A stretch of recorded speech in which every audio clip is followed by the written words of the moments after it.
All right. And our waiting room is not waiting no more. Yep, everyone has been invited in. Thanks for joining. Perfect. Good morning, everybody. Happy Juneteenth.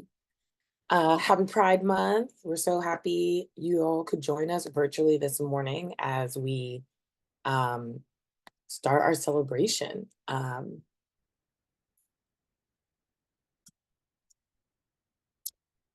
I'm going to start with the land acknowledgement, which provides us with some grounding and a reminder of the complex past, present, and futures that we are always navigating. We recognize that this country was built on stolen land of Indigenous people and the stolen labor and lives of our African ancestors. We pay homage to those who were stolen from Africa, placed in bondage, falsely named as chattel, and forced into labor, who were called slaves but never submitted as such, who have always been fully human and with an unbroken connection to the divine and to each other. We honor our African ancestors for the still unpaid labor that was built what is now the Americas. We also want to acknowledge that the land where Black Humboldt operates and where I am joining this Zoom, I'm not sure where everyone else is joining from, but we live and work on the unceded territory of the Wiyot people. Arcata is known as Gudini, which means over in the woods. Eureka is Jarjuji, which means where you sit and rest. You also can take the time to learn about what native land you are on through native-land.ca. On the North Coast, we are surrounded by the traditional ancestral territory and homeland of several Indigenous nations, including the Hoopa, the Karuk, the Matol, the Tolowa, the Waileki, and the Yurok, which make up Humboldt County. Indigenous people remain in relationship to these lands through ceremony, culture, and stewardship. They are important parts, not only of the history of this area, but how we continue forwarding their knowledge in this place.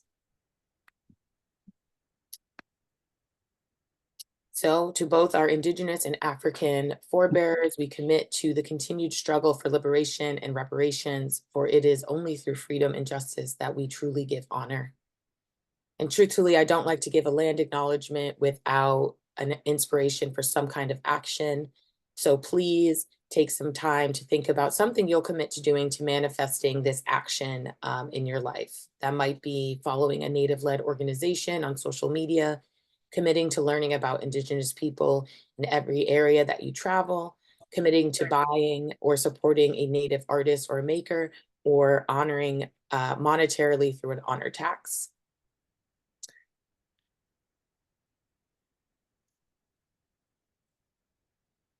And next, I want to invite Diana and Lovu to lead us through a ancestral blessing and an interactive activity.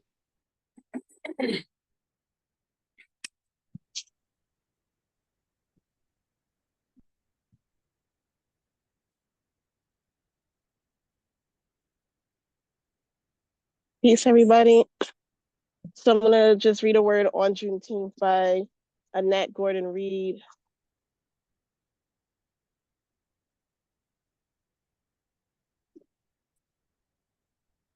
It would have been enormously different from a society in and around Moscow, deep in East Texas, where one could expect that the traditions and mores laid down in slavery, enforced by the threat of use of vigilante actions, would hold sway. If the promise of Juneteenth lived anywhere in Texas, it was in Galveston. That sense of promise spread across the state. Black Texans were determined, despite the early intimidating anger of whites, to celebrate what was initially called Emancipation Day. Most of the first celebrations were in churches, in keeping with the culture of a generally religious people. I also wonder if holding meetings in churches was thought to provide some level of protection to in those days. Later, in larger towns, the celebrations migrated to public spaces through some sort of religious observance might be included in the program. In 1872, in Houston, 4 Black men, Richard Allen, Richard Brock, Elias Dibble, and Jack Yates pooled their resources and raised money to buy land in the city for the express purpose of celebrating the holiday, creating Emancipation Park, one of the oldest parks in Texas. It was later taken over by the city of Houston. And in those days of segregation, it was a park for Blacks. Enthusiasm for the celebrations held there, which consisted of speeches, singing, music, waxed and waned over the years. But in the 21st century, the renewed interest in Juneteenth spurred the park's revival.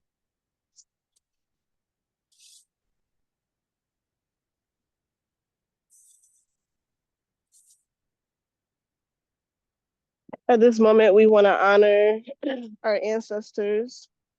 In the African diaspora, we want to honor our ancestors in of enslaved Africans, descended from enslaved Africans in the US. And we want to honor those who come before us and those that have laid the path for us. And so I'll begin.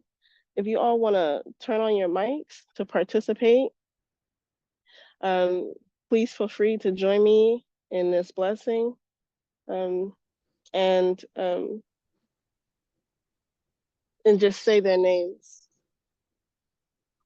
James Fletcher, James Fletcher, Ashe, Ashe, Minnie Fletcher, Minnie Fletcher, Ashe, Ashe, Marla Desir, Ashe, Jean Baptiste, Ashe,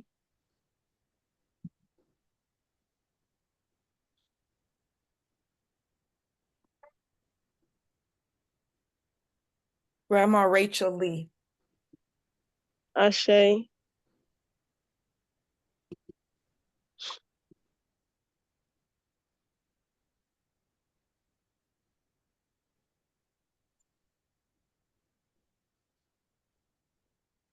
Mari Reed, Ashe,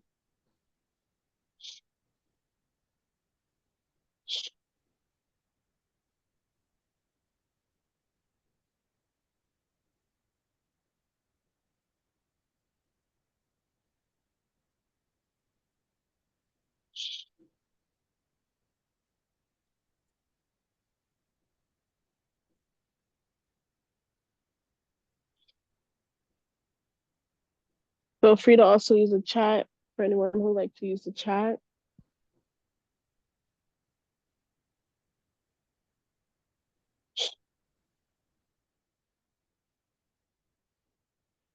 Reverend Hutchinson, Ashe,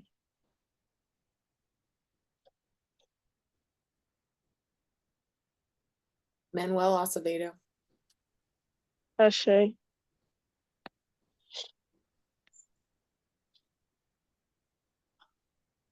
Rome Owens, Ashe, Mario Harper, Ashe,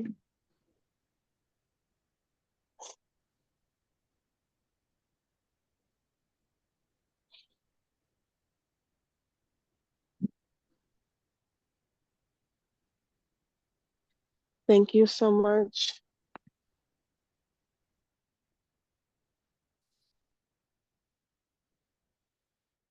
thanks, Deanna. So I'm going to play the Negro National Anthem, often referred to as the Black National Anthem. This is a song, it's called Lift Every Voice. Lift Every Voice and Sing. It was a hymn written as a poem by the NAACP leader James Weldon Johnson in the 1900s. His brother, John Rosman Johnson, composed the music for the lyrics. A choir of 500 school children at the segregated Santon School, where James Weldon Johnson was principal, first performed the song in public in Jacksonville, Florida, to celebrate President Abraham Lincoln's birthday. At the turn of the 20th century, Johnson's lyrics eloquently captured the solemn yet hopeful appeal for the liberty of Black Americans, set against the religious hymns of God and the promise of freedom. The song was later adopted by the NAACP and prominently used as a rallying cry during the civil rights movement of the 1950s and the 1960s.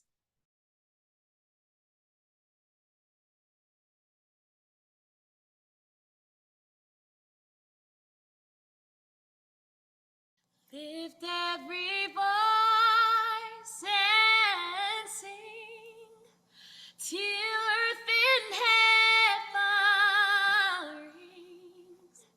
Ring with the harmonies of liberty. Let our rejoicing rise high as the listening skies.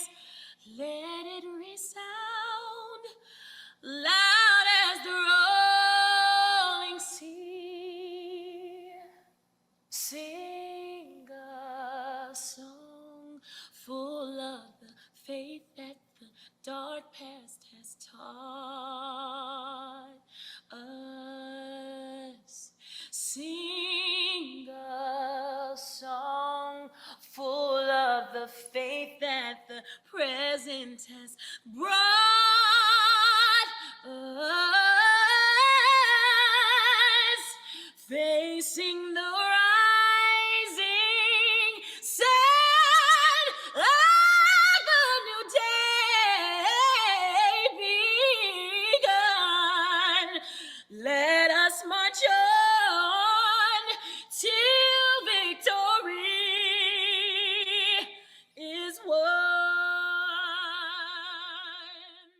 Hello, everyone. I'm Kiara Sheard, and I would like to congratulate National President Derek Johnson, Chairman Leon Russell, and Vice Chair Karen Boykin Towns. Congratulations to all of you. I celebrate you and I honor you on kicking off the 111th Annual Conference of the NAACP. Lift every voice.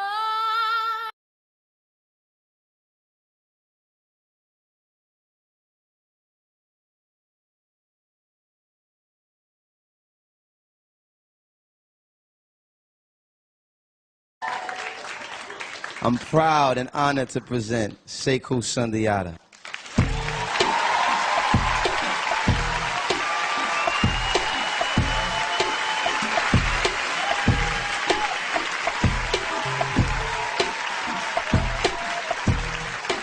It's a little hot up here than I expected.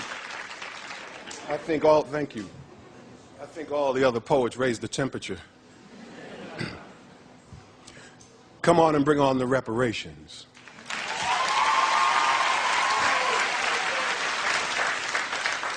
Oh, master of the perfect word universe, technological forked tongue, riddle me this. If the Chinese can come from China and the French can come from France, what made you think you could get niggas out of Africa in the first place? Just because you put puppies in the oven, that don't make them biscuits. Reparations on GP. Come on and bring on the reparations. For all the unrequited home runs, brothers be burning up the bases, the crowd be going mad, brothers be crossing over home plate, go outside and can't get a cab. For Little Richard teaching the Beatles how to scream like Aunt Jemima without their pancakes. And all the other dark and unknown rockers electrified, the republic sanctified, shaking that Cold War out the booty body politic. Come on and bring on the reparations.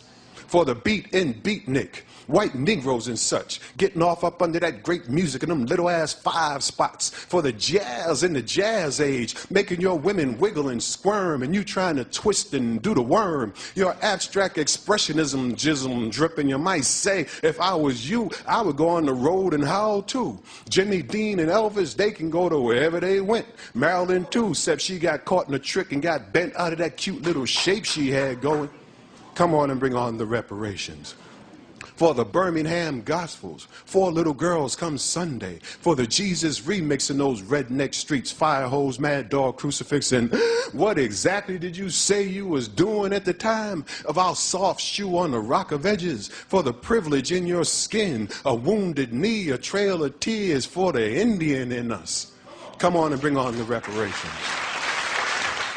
For the spook with the metal detector sitting by your door. Open just enough, probably a moon full of cocaine on the table. Monica on her knees doing Secret Service. You humming Mum under wraps. And what about all those flags we so proudly hailed? Marvin Gaye singing, oh, say, can you see? Wearing shades like mirrors at the All-Star game so you can reflect yourself, relaxed and feeling good. The dark looker doing his looking like he was blind, bearing witness to the whiteness of whiteness, pretending you was the only one who could see. 'Tis after all about thee, just like you like it. Mercy, mercy me, and so on and so forth. For the missing royalty checks, and so on and so forth. For VD and Tuskegee called syphilis, and so on and so forth.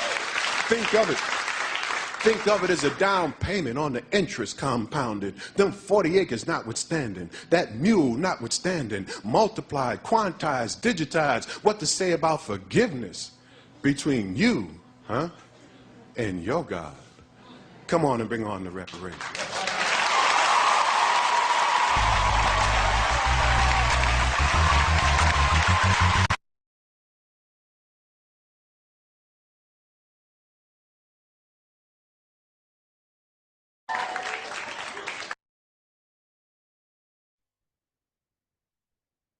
So just a few things to open the space before we dive into some history.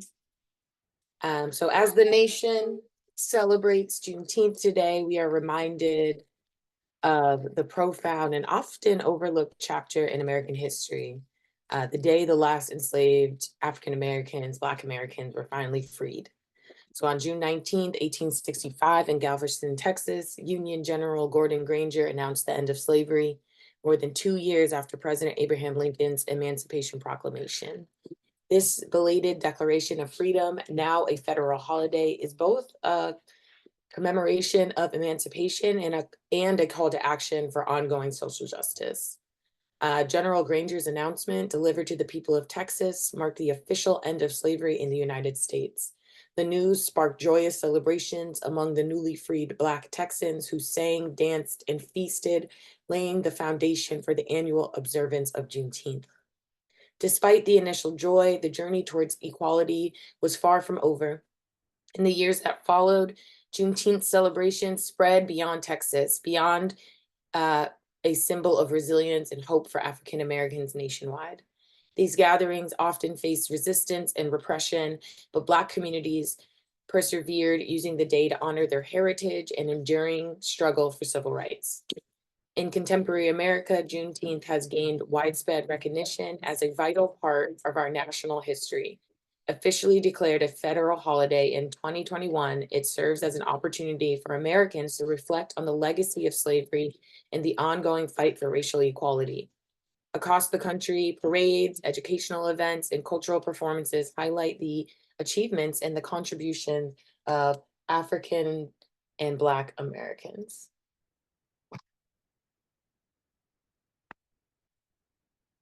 Juneteenth celebrates African American resilience and achievement while aiding in the preservation of those historical narratives that promoted racial and personal advancement since Freedom Day. Early celebrations involved prayer and family gatherings, and later include annual pilgrimage to Galveston by former enslaved people and their families. In 1872, a group of African American ministers and businessmen in Houston purchased 10 acres of land and created Emancipation Park, which was intended to hold the city's annual Juneteenth celebration. In 1980, Texas became the first state to designate Juneteenth as a holiday. All 50 states and the District of Columbia now recognize.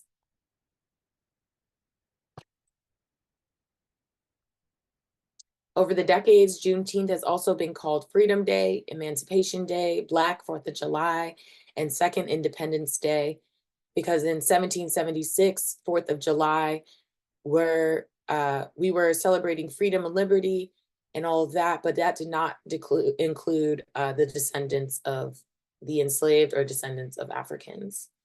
Black people in America were still enslaved, so that holiday always comes with a bittersweet tinge to it. For the next generation, Juneteenth holds particular importance. It is not just a day of remembrance, but also a source of inspiration and a call to continue the work of those who fought for freedom and equality. Educating young people about the history and significance of Juneteenth can foster a deeper understanding of the African American experience and instill a sense of pride and responsibility. As we celebrate Juneteenth, we look ahead to a future where the ideals of freedom and equality are fully realized. This day serves as a reminder of our collective history and the ongoing efforts needed to create a just and equitable society. It is a moment to honor the past, celebrate our progress, and renew our commitment to the work that still remains.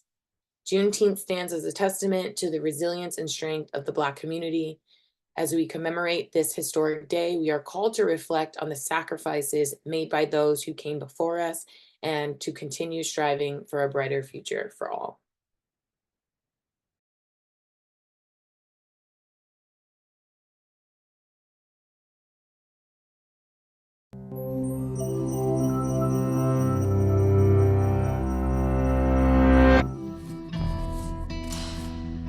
One day, while hiding in the kitchen, Charlotte Brooks overheard a life-changing secret.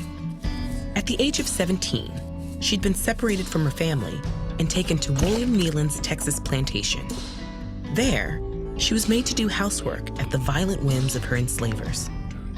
On that fateful day, she learned that slavery had recently been abolished, but Nealon conspired to keep this a secret from those he enslaved. Hearing this, Brooks stepped out of her hiding spot, proclaimed her freedom, spread the news throughout the plantation, and ran. That night, she returned for her daughter, Tempe, and before Nealon's spiteful bullets could find them, they were gone for good. For more than 2 centuries, slavery defined what would become the United States, from its past as the 13 British colonies to its growth as an independent country. Slavery fueled its cotton industry and made it a leading economic power. 10 of the first 12 presidents enslaved people. And when U.S. chattel slavery finally ended, it was a long and uneven process. Enslaved people resisted from the beginning by escaping, breaking tools, staging rebellions, and more. During the American Revolution, Vermont and Massachusetts abolished slavery, while several states took steps towards gradual abolition. In 1808, federal law banned the import of enslaved African people, but it allowed the slave trade to continue domestically. Approximately 4 million people were enslaved in the U.S. when Abraham Lincoln was elected president in 1860. Lincoln opposed slavery, and though he had no plans to outlaw it, his election caused panic in southern states, which began withdrawing from the Union. They vowed to uphold slavery and formed the Confederacy, triggering the start of the American Civil War. A year into the conflict, Lincoln abolished slavery in Washington, D.C., legally freeing more than 3,000 people. And 5 months later, he announced the Emancipation Proclamation. It promised freedom to the 3.5 million people enslaved in Confederate states. But it would only be fulfilled if the rebelling states didn't rejoin the Union by January 1st, 1863. And it bore no mention of the roughly 500,000 people in bondage in the border states of Delaware, Maryland, Kentucky, and Missouri that hadn't seceded. When the Confederacy refused to surrender, Union soldiers began announcing emancipation. But many southern areas remained under Confederate control, making it impossible to actually implement abolition throughout the South. The war raged on for 2 more years, and on January 31st, 1865, Congress passed the 13th Amendment. It promised to end slavery throughout the U.S., except as punishment for a crime. But to go into effect, 27 states would have to ratify it first. Meanwhile, the Civil War virtually ended with the surrender of Confederate General Robert E. Lee on April 9, 1865. But although slavery was technically illegal in all southern states, it still persisted in the last bastions of the Confederacy. There, enslavers like Nealon continued to evade abolition until forced. This was also the case when Union General Gordon Granger marched his troops into Galveston, Texas on June 19th and announced that all enslaved people there were officially free and had been for more than 2 years. Still, at this point, people remained legally enslaved in the border states.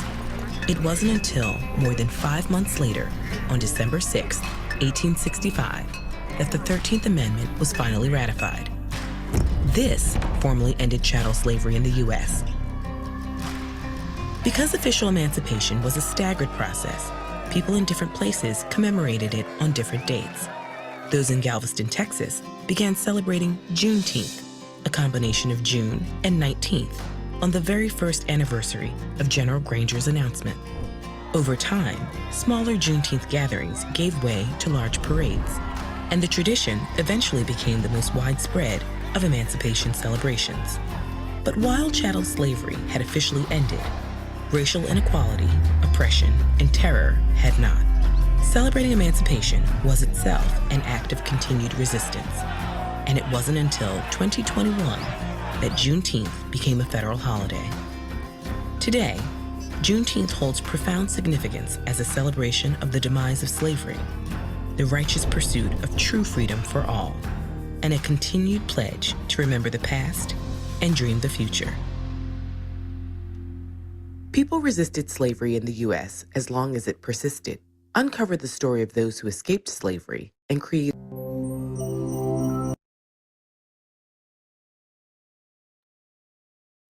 So that's some quick history. I definitely encourage folks to keep reading about Juneteenth. A lot of folks, 2021 was the first time you ever even heard of a Juneteenth celebration. So I encourage you to check out.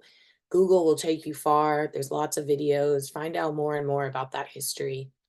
But right now I want to open this space for Dr. Melina Abdullah.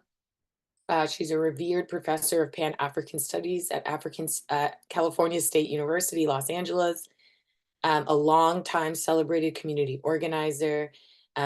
She's known for her work as a union mobilizer, a founding member of the Black Lives Matter movement, director of Black Lives Matter Grassroots, and an advocate for systematic change through educational, community, and political organizing. Yes, thank you for that link. Definitely find out more about Melina. I'm going to let her take over and talk about some of the things she has going on, as well as her work in the presidential campaign along Dr. Cornel West.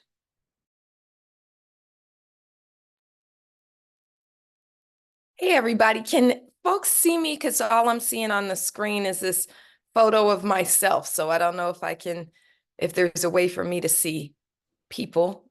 I can see you. You can see me. Okay. Mhm. Okay. Well, good morning, everybody. Oh, there we go. That's good. Good morning, everybody. I'm blessed and honored to be here. Let me tilt this down a little bit. There we go. Blessed and honored to be here. Thank you for inviting me. You all know, I think most folks know that Humboldt is a small and mighty place for me. I've been blessed to be a part of the organizing there around David Josiah Lawson, and want to lift him up as we talk about what Black freedom looks like and what's required of us in our struggle for Black freedom. So if we could just say his name, David Josiah Lawson. David Josiah Lawson. So I'm gonna give you, and full disclosure, I got a pot of tea on the stove. So if it starts whistling, I'm gonna get up really quickly because it's Black Freedom Day, and I'm not gonna not have my tea because I'm talking to y'all. And I'll do that in honor of my grandmother, Grandma Mac, who had tea and toast every single morning. So I'm going to have my tea in her honor. I'm going to be a little bit informal with you all. I hope that's okay. And I want to just start by the telling of my personal story, and then get into what I think Black Freedom Day, Black Emancipation Day, Juneteenth should mean, what it requires of us, and what we should do moving forward. This is a celebration. We should always pause to celebrate our victories, especially the hard-won, hard-fought victories like Juneteenth, like the freedom or relative freedom of Black people that came not just by the deliverance of the Field Order number 3 that came at the hands of Gordon Granger, but that Black people, our ancestors, our foremothers and forefathers, refused to accept that order. They immediately resisted the order, which included in it that we were to stay and be quiet, work quietly in our present homes for wages, is what was said. Don't leave the plantation. It just said that you are to work quietly in your present homes, remain quietly in your present homes and work for wages, or the exact quote. And we refused to do that. And for me, it's really important because my family is from Beaumont, Texas, which is just up the road from Galveston. So it directly impacts my bloodline. The first in my maternal line to be brought into this country as an enslaved African was the person I called out during our libation, during our ancestral blessing. My great grandmother, Rachel Lee, was brought into what we believe is the last import shipment of illegally enslaved imports into Sabine Pass, Texas. So the slave trade had been legally ended at the point that my great grandmother, Rachel Lee, was brought into Sabine Pass, Texas. There was still legal slavery, but the trade was supposed to have ended. And of course, this country never abides by even its own laws because capitalism reigns supreme here. And if that meant cutting into the profits of white slaveholders, they were going to refuse to do that. So I want to just kind of give that background and then offer what actually happened and why we celebrate Juneteenth so fervently. Is that when General Granger came to Galveston, Texas, and delivered that field order number 3, what did Black people do? Well, anytime you think about revolution and the taking of our own freedom, and I really appreciate that framing, the taking of our own freedom, we wait for, or sometimes look for, or sometimes create the shaking of the proverbial boot on our necks. And so the deliverance of that field order number 3 was a shaking of the boot on our necks that allowed us to topple our oppressor. And so Black people gave honor to our ancestors. We created spiritual communities. We deepened spiritual communities. We deepened our intellectual works and birthed Black institutions and colleges and schools, engaged in educational work in communities. We went searching the country and the world for our loved ones who had been sold away and stolen away from us. We birthed Black towns. We built Black businesses. We invested in Black art.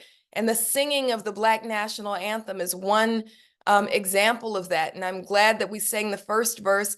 And I want to implore all of us to study and know the second and third verses, which are even more revolutionary than the first, that start stony the road we trod, bitter the chastening rod, built in the days when hope unborn had died.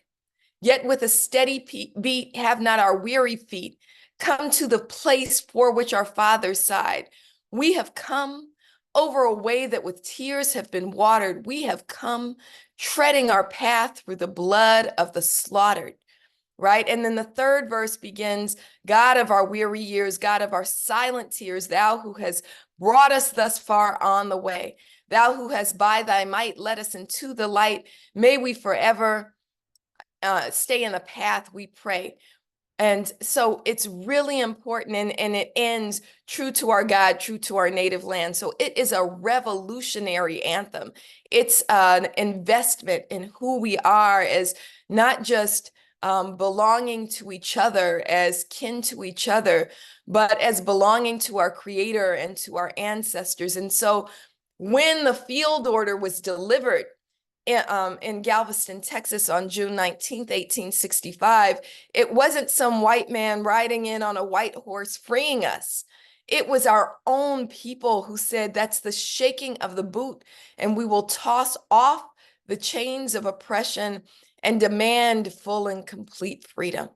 And so that's what we've been working towards. I also want to lift up that we always saw the end of chattel slavery, or at least the end of chattel slavery in part because we got to remember the 13th Amendment allows chattel slavery in the case of imprisonment.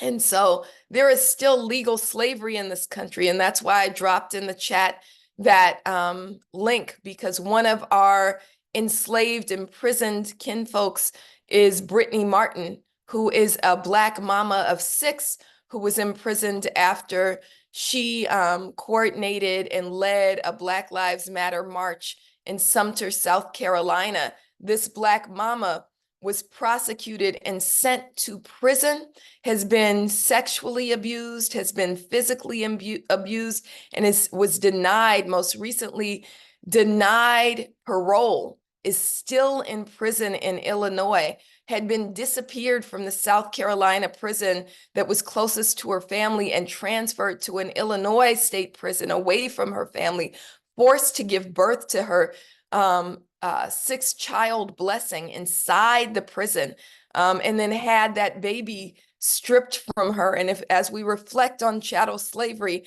we see how Brittany Martin is the victim of contemporary slavery as an imprisoned human being inside that Illinois state prison. So that link that I dropped in the chat, I want to, again, thank you so much to the organizers for saying, what will we do?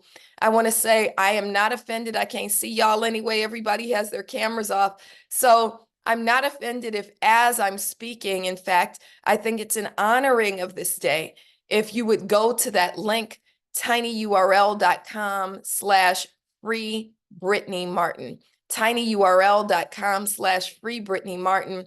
We are collecting petitions to get Brittany Martin free, to get her home to her children. And that, what better way to honor Black Freedom Day than to free a Black mama named Brittany Martin.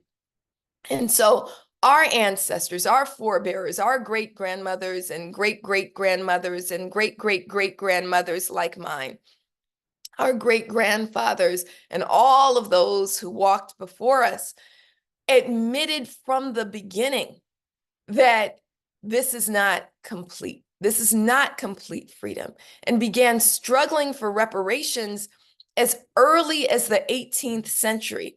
In fact, the first legal bid for reparations from slavery came in the 18th century, and it was a Black woman who led that demand for reparations in the 18th century. And so we want to lift up the names of those who've been struggling for reparations from the absolute beginning, recognizing that, yes, we want freedom from bondage, but freedom from bondage also requires repair, also requires that we repair the harm that's been brought to Black people. So I just want to say some names. Belinda Sutton Royal, who's the Black woman that I'm referring to. I want to say the name Callie House and Isaiah Dickerson, who built the first reparations organizations for Black people. I want to say the name Queen Mother Moore, that many of you might be familiar with, and Randall Robinson. So if there is a Juneteenth read, I want you to pick up the book, The Debt, What America Owes Black People. We can say the name John Conyers, who was the first member of Congress to initiate a reparations bill inside Congress. So we want to remember that the struggle for reparations didn't start now. The struggle for reparations dates all the way back to the beginnings of chattel slavery. And so doing the work, honoring Juneteenth, means also struggling for reparations. Hang on, my tea kettle is boiling, so hang on one sec.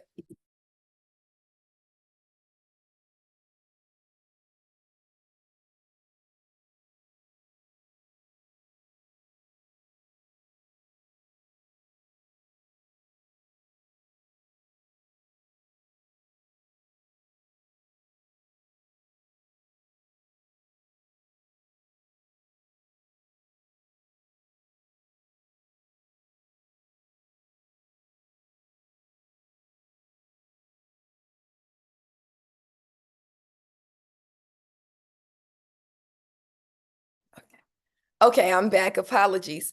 So it's really important to remember that Juneteenth is not the end. It is not freedom. It's the moment that we took our own freedom from chattel slavery and became free-ish.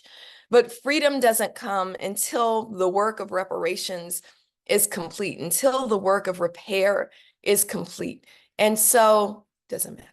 And so we want to make sure we lift that up. And I see, I thought I saw some non-Black comrades also on this call. And so there's a lot of question about who Juneteenth is for.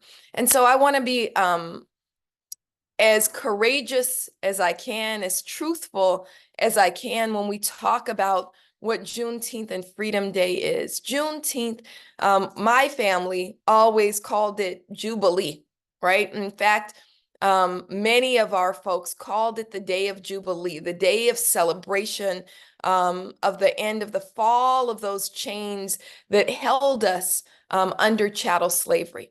And so in Beaumont, Texas, where my family is from, there were Juneteenth parades. My mother often describes the parades that would happen as a direct assault on white supremacy. She often describes also how fearful the white residents would become during the Juneteenth parades and what kind of racial terror was experienced as a result. So she talked about how my grandfather, my grandpa Allen Fowler, who owned the pharmacy and soda shop in Black Beaumont, how on Juneteenth, how his family, how our family was terrorized outside of the Juneteenth parade and narrowly escaped a white mob. In fact, my grandmother and my Uncle Allen had to lie on the floorboards of the car as my Grandpa Allen attempted to maneuver the car around the white mob, the KKK, that was coming after our folks specifically on Juneteenth. But in Black Beaumont, this day of Jubilee was marked by parades. And, we didn't have a whole lot of money, but they were marches, there were bands, there was, celebration that went on. And that happened in Black Beaumont. There was celebratory food, and we don't want y'all folks outside of us to be talking about eating fried chicken and watermelon, but we did eat fried chicken and watermelon and drank red soda and had celebration and played dominoes and spades and good music and dance. And it was a day of Jubilee for Black people. And so as Juneteenth has been brought to the fore and other people have discovered kind of this really celebration that was kept the property of Black people, as other people have discovered what's ours, we want to make sure that we keep sacred what's ours.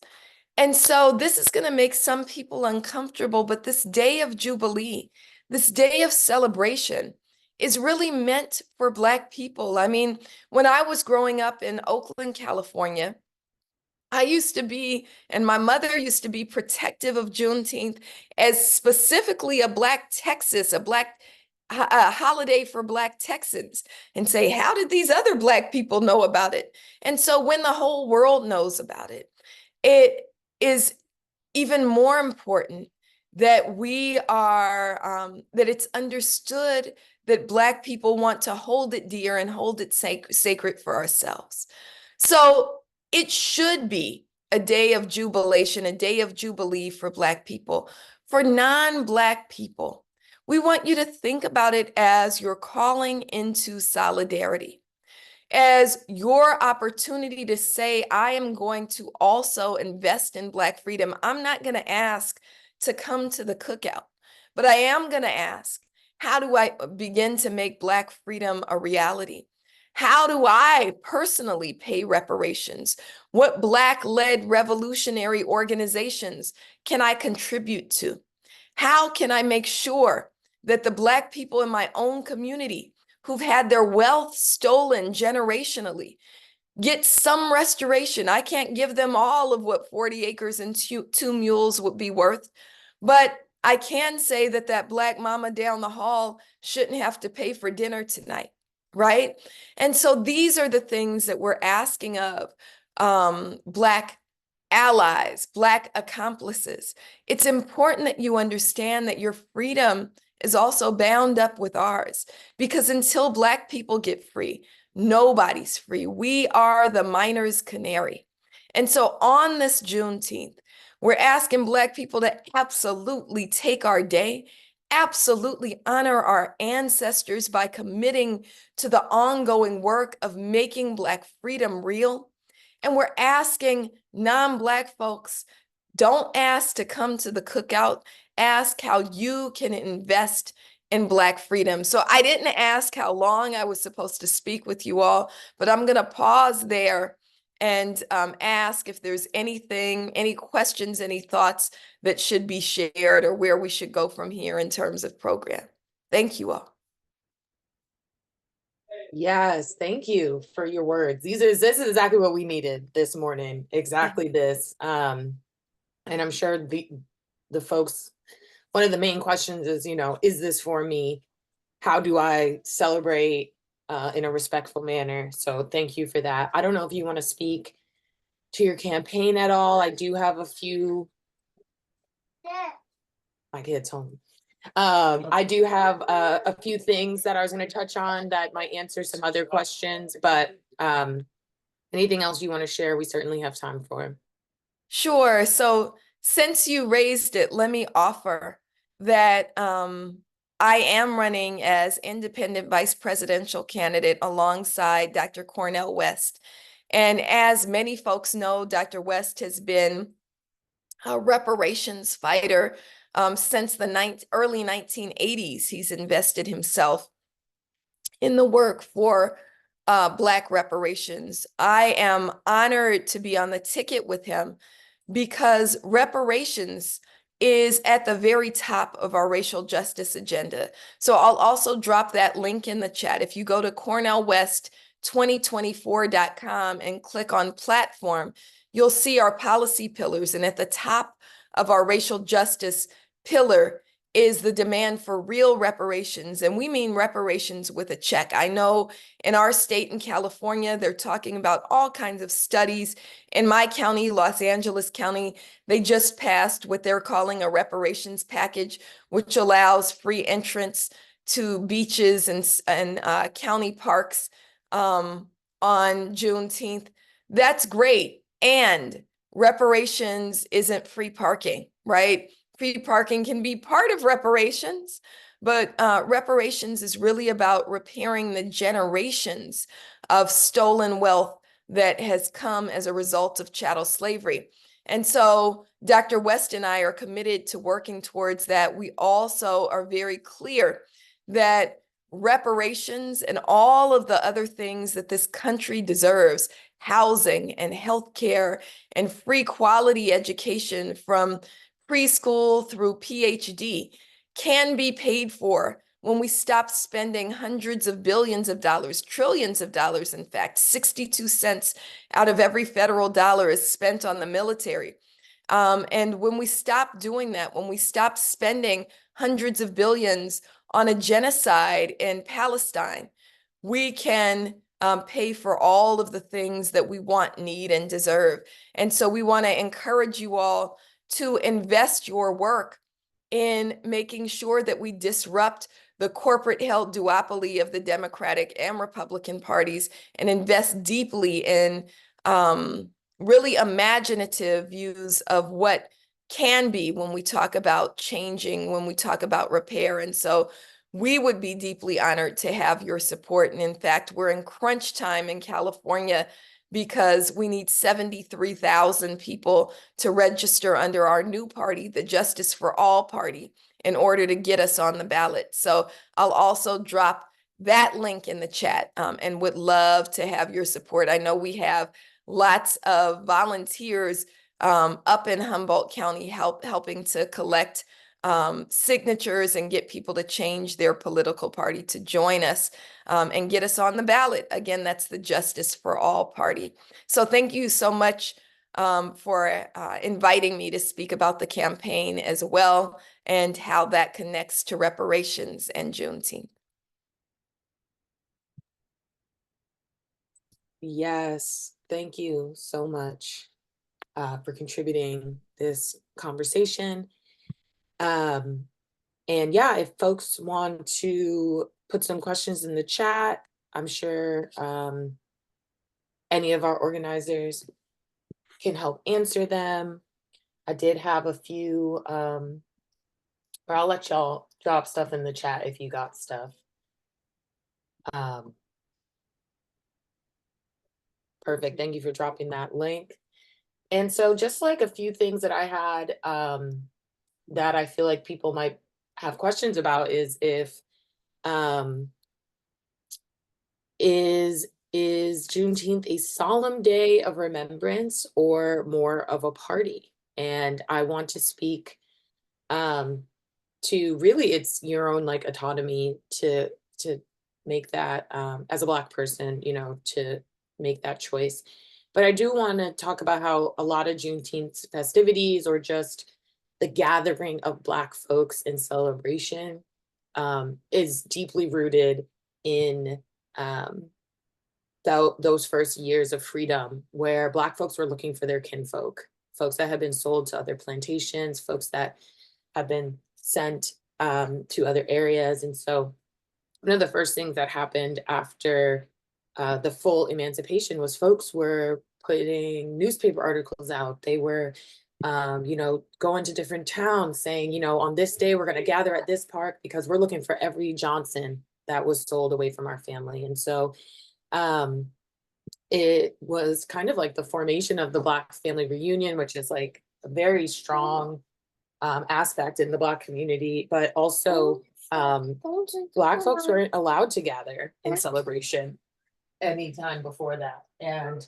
it truly became a revolutionary act to gather in public, take up space, play music, express that joy. And so that is why we are very concentrated. No, baby.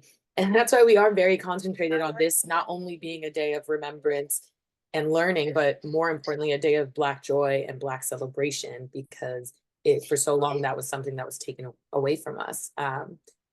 And those years of separation between the family, it did not deter people from trying to find their folks and reconnect. And that connection is something that we're still able to have. You see yourself? And that connect, you know, that is still something that we're able to celebrate. And then another area we had was, you know, what's appropriate to celebrate as a non-Black person. And so, like Dr. Abdullah said, you know, I really challenge non-Black folks to learn more about Juneteenth and the celebration, and to recognize that slavery is not Black history, it's US history, right? And so educate yourself on that, attend a street festival if that's something that's gonna foster some learning for you. Go support a Black-owned business, a Black campaign. And it's longer than, you know, when you amplify your mind and your learning, it lasts longer than a celebration, right? Because that work will continue past Juneteenth. And that's another theme I think we want to amplify, is that yes, we are celebrating today, this weekend, but you should be celebrating Black voices and Black resiliency every day, as well as taking the time to really hone in on a lot of the history we've never been taught. And that knowledge, there is power in that knowledge. And then I think I'm going to throw my slide back up so we can talk about a few other events that we have going on.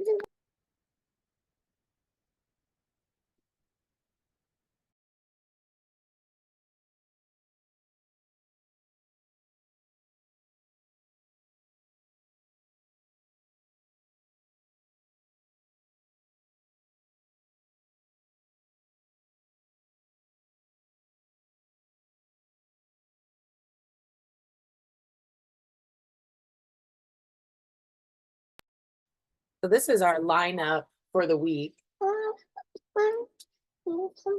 This honey. It's honey, yes. This is the lineup for the week. We do have a in-person Juneteenth kickoff at 4 p.m. at Rampart.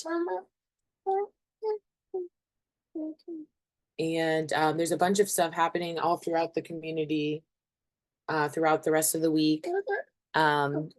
Most of them are all ages. We just have later tonight and tomorrow evening is our only like 21 plus event.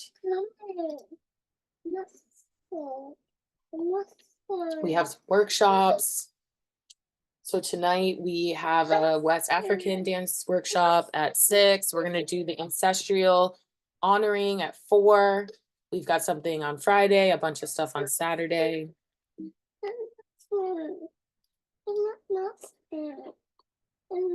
Oh, that's the same thing. Oh no, this is our speaker series, excuse me. So every day this week, this same link will connect you with another information session.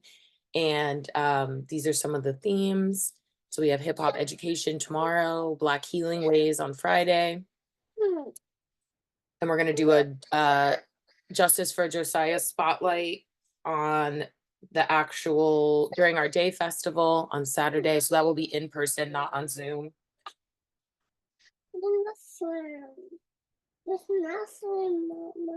And then I'll leave this up. I don't know if folks want to ask any questions or feel free to light up the chat with anything.